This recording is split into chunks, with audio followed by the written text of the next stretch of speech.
my past life, I loved Patrick with all my heart, marrying into the prince's household as his secondary consort. When I first arrived, Patrick personally placed a pair of jade bracelets on my wrists, whispering softly, "May we, like these bracelets, see each other day and night." He promised that once I bore him a son, he would make me his primary consort, and we would share a lifetime of love. But after our child was born, Patrick went to my family's estate to formally request my elder sister's hand as his primary consort. He flaunted their affection in front of me, completely forgetting the promises he had once made. When my sister became pregnant, he had eyes only for her, summoning all the physicians in the household to ensure her well-being. He ignored my son, who was burning with fever, leaving him without medicine. My son died on a night of pouring rain.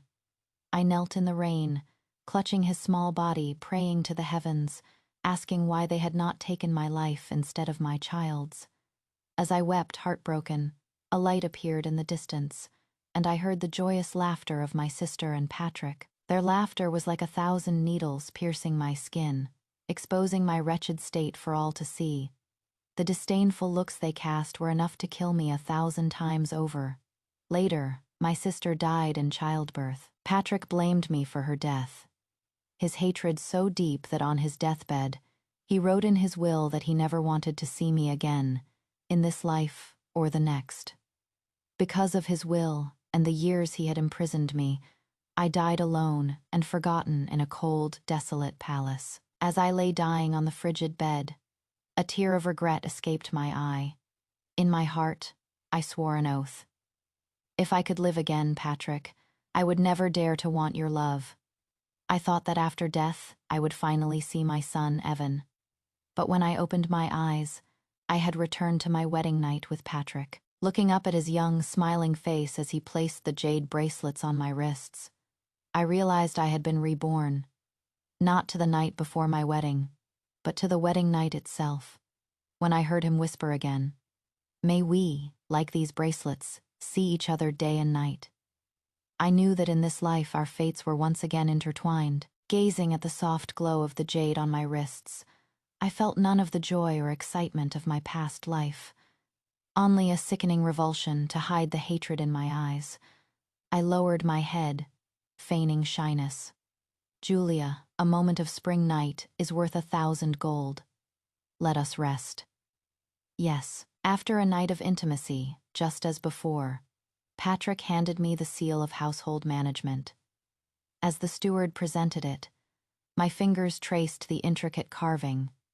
In this life, I vowed, I would protect my child at all costs. I would not only see him grow up safely, but I would make him the crown prince, and one day the emperor, everything I had lost in my past life. I would reclaim in this one. With the memories of my past life, I took over the household accounts with an ease that belied my years. My efficiency earned me Patrick's praise. "Julia, you have worked so hard since our wedding. Tell me, what reward do you desire?" At his words, my hand clenched. The sharp edges of my nail guards dug into my palm, bringing a sliver of clarity to my chaotic thoughts. In my past life, I had asked for his lifelong devotion. In this life, his worthless love was for anyone who wanted it. "Patrick, I enjoy studying medicine. If you could, please find me a skilled imperial physician to be my teacher." I know it is improper for a woman of my station to study with an imperial physician. I ask only that you help me gather medical texts and herbs, and allow me to leave the estate once a month to purchase them. I will only consult the physician on matters I do not understand from the texts, and I will have the steward act as an intermediary. I will never meet him in person, rest assured. I know my place. I will not bring shame upon this house. "Very well, I grant your request." He had no reason to refuse. The steward was his man. Any impropriety would not escape his notice. Reassured, he wrapped his arm around my waist, whispering sweet nothings in my ear as he always did. In the past, his warm breath on my ear would make me blush.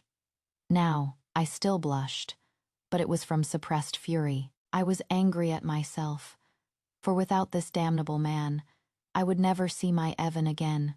For my son, for my future plans, I could not reject his advances. In fact, I met them with a fervor that was at odds with my public persona, my body moving with a seductive grace. I looked at the man above me, my eyes devoid of any affection. He was nothing more than a stud, a means to an end. My Evan had to return, and it had to be through him. A few months later, as I had hoped, I was with child.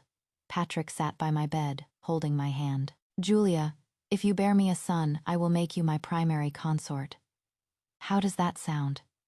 Of course, you must not forget your promise, my lord. I wish to grow old with you, after all. We will grow old together. At his words, I rested my head on his shoulder and smiled a cold, silent smile. Yes, I would be with him until death. Their deaths when they were gone. One would be buried in the mountains, the other scattered at sea. They would truly never see each other again. With my pregnancy, I naturally spent less time with Patrick.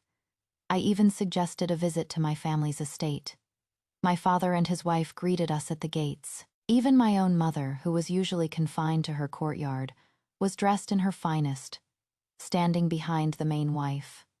Her eyes filled with tears as she looked at me. And standing before my mother was my pure as a lotus's elder sister, Seraphina. Compared to our lavish attire, she wore a simple, white dress, a single white jade hairpin in her hair. Her plainness combined with her ethereal beauty made her stand out like the moon in the night sky. Just as in my past life, Patrick was captivated by her at first sight. And just as before, her porcelain white face blushed under his intense gaze. A subtle, intimate connection sparked between them. Unlike the fear and anxiety I had felt before, I now watched with a perfectly composed smile. At the family banquet, my father arranged for us all to sit at one table, a pretense of family unity that I found as disgusting as ever. Was this banquet truly for me, or for his favored daughter? Anyone with eyes could see. But if he wanted to play the fool, I would play along. I sat on one side of Patrick, and just as before, my sister sat on the other. In my past life, I had pointed out the impropriety of this. Causing a scene tonight, I showered her with praise, feeding her vanity and creating opportunities for her and Patrick to connect. "Patrick," I said, "the pine nut fish is sister's favorite. I can't reach it. Could you serve some for her?" The atmosphere, which had been slightly awkward, paused. But as Patrick placed the fish in her bowl and she murmured her thanks, the conversation flowed again. My father and his wife watched their flirtatious glances with unconcealed delight, completely ignoring me, their pregnant daughter. It was true. Love could not be forced. No matter how many excuses I made for them, they simply did not love me. I caught my mother's worried gaze and gave her a gentle, reassuring smile before lowering my head and continuing to eat. After that visit, Patrick had even less time for me. He was either at the palace or at my family's estate, under the guise of discussing important matters with my father. I played the part of the oblivious wife, while he dallied with my sister. In his absence, I consolidated my power. I replaced every servant I could, from the gatekeepers and kitchen staff to the accountants, and even his personal attendants. A new mistress was coming, and I needed to secure my position. I would not be like my past self, so powerless I couldn't even get a doctor for my own sick child. Besides changing the staff, acquiring wealth was crucial. I used the prince's name to expand my own businesses. Within a year, I had acquired 4 estates and 17 shops in the most prosperous parts of the capital. I also hired 2 skilled martial artists as my personal maids to handle my business affairs outside the estate. As my plans unfolded, Patrick finally brought his beloved home. He married my sister, and on the day of their wedding, I gave birth to my son, Evan. Looking at the infant in my arms, my eyes filled with tears of joy. I had him back. I cared nothing for Patrick's neglect. He was besotted with my sister, but the imperial court was very concerned with his firstborn son. Patrick was a strong contender for the throne. If he became emperor, my Evan would be the eldest prince. But eldest prince was not crown prince. I would make my son the crown prince. As rewards from the palace poured into my courtyard, Patrick, who had been inseparable from my sister, finally paid me a visit, pressured by the emperor's obvious favor towards Evan. With him was my sister, whom I hadn't seen since she entered the household. She was no longer the simple, elegant girl I remembered. As the primary consort, she was now adorned with jewels and elaborate hairpins, her face carrying a new gravity. She leaned against Patrick, taking a set of baby clothes from a maid. "Julia, I made these for Evan myself. The craftsmanship is not the best. I hope you don't mind." I looked at the exquisitely embroidered clothes. They were clearly the work of a master seamstress. My sister had never cared for needlework. She would usually buy such things to pass off as her own. And people, out of respect for our family, would pretend not to notice and praise her skill. Just like now, I lavished her with praise, calling her clever and virtuous. It worked. Patrick, seeing us getting along so well, was pleased. This was the picture of sisterly harmony he wanted to see. Perhaps it was guilt, or perhaps it was my own enhanced beauty after childbirth. But Patrick sat by my bed, taking my hands and saying he wanted to spend more time with me. At his words, my sister's expression stiffened for a moment before she resumed her serene smile. Seeing this, I gently pushed Patrick away. "My lord, sister is still here." "Julia, you've become even more beautiful," he murmured, his eyes full of adoration.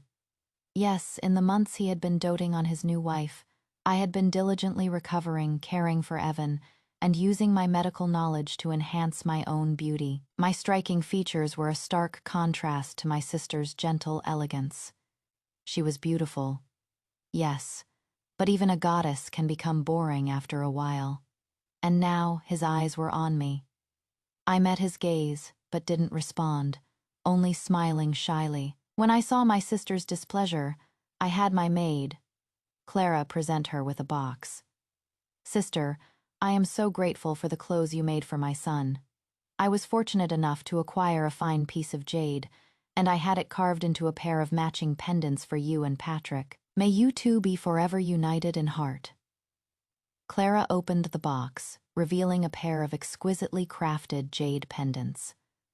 My sister was delighted, and as I watched with feigned envy, she attached one to her own belt and one to Patrick's. "Julia," she said, "such fine jade is rare. Your gift is most thoughtful. As long as you and Patrick like them, my efforts were not in vain." Seeing the pendants on their waists, my smile grew more genuine. The gift was a minor diversion. The prince's household would never lack for beautiful flowers. My sister, as the primary consort, had to manage them all. As new concubines arrived and became pregnant, her composure began to crack. She argued with Patrick, then gave him the silent treatment, and finally resigned herself to her fate, becoming the magnanimous, impartial primary consort she was expected to be. But though many women became pregnant, none bore a living child. They all miscarried, or the babies were stillborn. Only one maid, after a single night with the prince, gave birth to a daughter. Soon, rumors spread through the capital that the primary consort of the fourth prince was a jealous, malevolent woman. As the rumors grew wilder, my Evan was about to turn 3. Looking at his sweet, obedient face, I remembered that rainy night from my past life, and a sharp pain shot through my head. My face went pale, and my hands trembled. "Mother, my lady." I clutched Evan tightly as I lost consciousness. When I woke, Patrick was there. "Julia, where is Evan?" The empty bed beside me sent a jolt of panic through me. "He is fine. Clara is with him. Drink this." He held a bowl of dark, bitter medicine to my lips. "What is this? What happened to me, Julia?" "You miscarried." "Miscarried, yes." I placed a hand on my abdomen, my mind a blank. "How could I miscarry? I haven't even left the courtyard. My health has been perfect. How could this happen? I only ate what my sister sent over, was it her?" At my tearful accusation, his gaze faltered. I knew the answer. As he pulled me into his arms to comfort me, I seized the opportunity and asked to take Evan to one of our country estates to recover. He could not refuse. As I left the prince's household holding my son, the oppressive weight in my chest finally began to lift. Clara, is everything arranged? My lady, by the time we arrive at the estate, things here should be getting lively. As I expected. A few days later, news from the capital reached us. The constant miscarriages in the fourth prince's household were being blamed on the primary consort's jealousy, but the rumors were quickly suppressed when it was announced that she herself was with child. A primary consort bearing an heir, the eldest legitimate son. With Patrick's rising favor with the emperor, this child would be the future crown prince. The entire court was filled with anticipation. While they celebrated, I took Evan to visit scholars and artists, broadening his horizons. I also paid meticulous attention to his health, terrified he would die of a fever as he had in my past life. Under my care, he remained healthy and strong. But my sister's time came, and just as in my past life, she died in childbirth, both mother and child lost. At the news, my hand faltered, and a drop of ink stained the painting I was working on. A pity. It had been a good painting. My lady, there has been a death in the household. The prince summons us back. Yes, it is time. I put down my brush tonight, just as in my past life, was a rainy night. A night of thunder and lightning, the night I had watched my son die, the night my sister, with her dying breath, had asked Patrick to take care of me. Even in death, she had played the part of the gentle, virtuous wife. The hatred I had felt then was still a living thing inside me. If she had truly cared for me, she, as the primary consort, would have known that my son was burning with fever and desperately needed a physician. I had begged them, knelt before them, just for one physician, but her maids had locked me in my courtyard, accusing me of cursing the pregnant consort. My son died, so there would be no illegitimate elder son to compete with her legitimate heir. I had overheard her plotting with her nanny. My son had died, just as she had planned, but she and her child had not become the crown prince and empress. In my past life, my revenge had ensured they died in the womb. All her schemes turned to dust. We had both been destroyed. She had killed my child, and I had taken her and hers in return. And for that, Patrick had locked me away to die. A clap of thunder, and in the flash of lightning, I could almost see her standing before me, asking why I had killed her. I met her ghostly gaze without flinching. In this life, it was not my hand that had struck her down. It was her own doing. She deserved her fate. When I returned to the prince's household with Evan, the halls were draped in white. 2 coffins, one large and one small, lay in the main hall. Unlike my past life, where I had knelt alone before them, I now stood with the other concubines, holding my son, and unlike my past life, no one wept for her. Even Patrick stood by the coffins, his face a grim, silent mask. Her funeral was a simple, stark affair. Afterward, as I had expected, he came to my courtyard. "Julia, my lord, what is wrong? You look so pale." He said nothing, just held me. My expression was one of concern, but my eyes were cold. "Julia, thank you for giving me Evan. I was wrong not to keep my promise to make you my primary consort. If I had, none of this would have happened. Julia, Julia." He wept on my shoulder. I patted his back, comforting him, a cruel smile on my face. "Patrick, in our past life, you failed me, and you failed our son. In this life, you will pay with your own lineage." I glanced at his waist. The jade pendants were gone. My plan had succeeded. He would never have another child. With him unable to produce an heir, my Evan would be his only son. The jade pendants I had given them were made from a special sun-warmed jade, and the cords were woven from cloud-spun golden silk. Neither was poisonous on its own, but when combined with the scent of sandalwood, which he often used, they released a faint aphrodisiac fragrance. This in itself was harmless.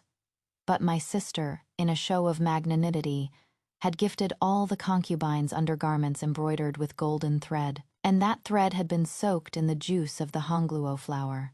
The juice was a powerful contraceptive, but when combined with the jade and sandalwood, it created a unique, intoxicating scent. It was not poisonous, but prolonged exposure would drain a man's vitality, and in some cases, cause infertility. Furthermore, any woman who conceived while under its influence would carry a weak child, destined for a difficult birth. They had had the pendants checked by a physician. They were harmless, even beneficial. But the clothes my sister had gifted were the key. When the concubines began to miscarry one after another, how could he not be suspicious? He had discovered the problem with the clothes just before I left for the estate. Otherwise, he would not have had my and Evan's undergarments replaced. But because his wife was pregnant, he had to endure it. The other women were just pawns to him. But now, with his wife and her child dead, his own body weakened, a physician would only need to take his pulse to know the truth. He was sterile. No matter how much he had loved my sister, that love would be consumed by this revelation. He was a prince, destined for the throne. What good was a throne without an heir? His path to the throne was imminent. The appearance of a legitimate elder son would greatly strengthen his position. As I had predicted, a month after my sister's death, Patrick elevated me to the position of primary consort, citing my virtuous character and success in raising a son. And my Evan, of course, became the legitimate heir. When Patrick ascended the throne, my son would be the crown prince. My new status also improved my mother's position. My father, for Evan's sake, made her his secondary consort and put her in charge of the household. As for his primary wife, she had fallen ill after her daughter's death, just as in the past. Holding the seal of the household once more, I smiled. Besides Evan and a young princess, no other woman in the household became pregnant. The official reason Patrick gave was that he was too concerned with the emperor's health to indulge in carnal pleasures.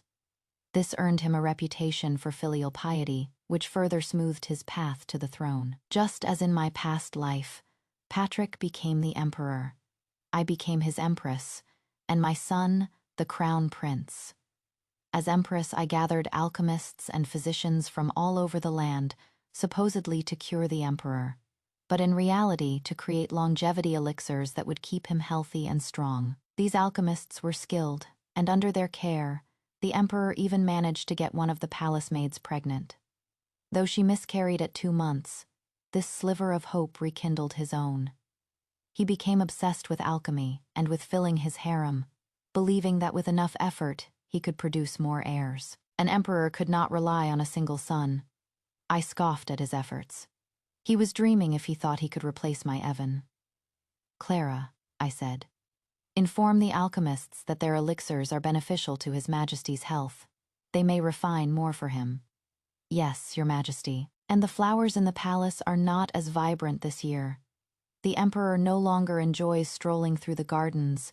Tell the Ministry of the Household to send for fresh, beautiful blossoms to please him." "At once, Your Majesty." Over the next decade, the women in the palace came and went, a constant parade of fresh faces. As the emperor indulged in his elixirs and his women, the responsibilities of the state fell to the crown prince. I had him tutored by the finest scholars and generals. He grew into a man of great learning and martial skill, respected by the court. The emperor, of course, was not pleased. No ruler wants to see his successor, even his own son, eclipse him. But with only one son for so many years, he had no choice but to let Evan shine. Until one day, a concubine gave birth to a son. The emperor was revitalized. Within a month, he had elevated her to the head of the 4 consorts and named the infant Prince Edmund. The court was divided. Some supported Evan, others sided with the emperor and his new favorite. 10 years later, when Prince Edmund had grown into a fine young man, the gray-haired emperor decided to depose Evan and make Edmund the new crown prince. The charge: treason. When I heard this, I couldn't help but laugh. "Clara, Where is the emperor? In the Hall of Governance, Your Majesty. Let's go. I want to see who has the audacity to try and take my son's place. As I approached the hall, I heard an angry voice and a desperate plea. It was the emperor and my Evan. I pushed open the doors and saw Evan standing before the emperor, with Lady Annalise and her son, Prince Edmund, to the side. The emperor was roaring, a scroll in his hand. Forming factions, secretly amassing troops. Evan, I am not dead yet. Are you so eager for my throne? Father, I have not.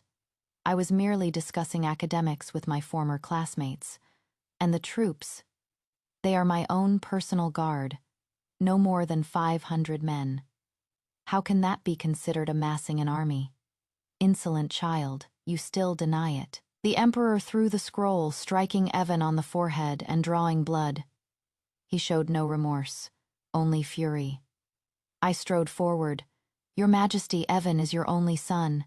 If you harm him, to whom will you pass this empire? I pulled Evan aside and had Clara tend to his wound, then turned to the emperor. Prince Edmund is my good son.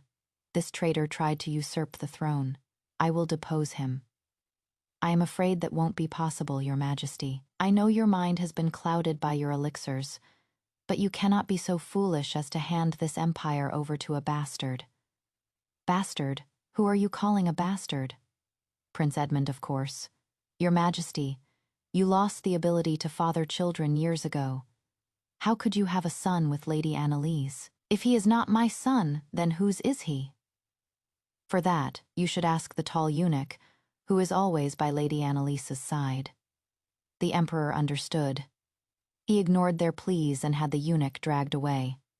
A few moments later, a report came back.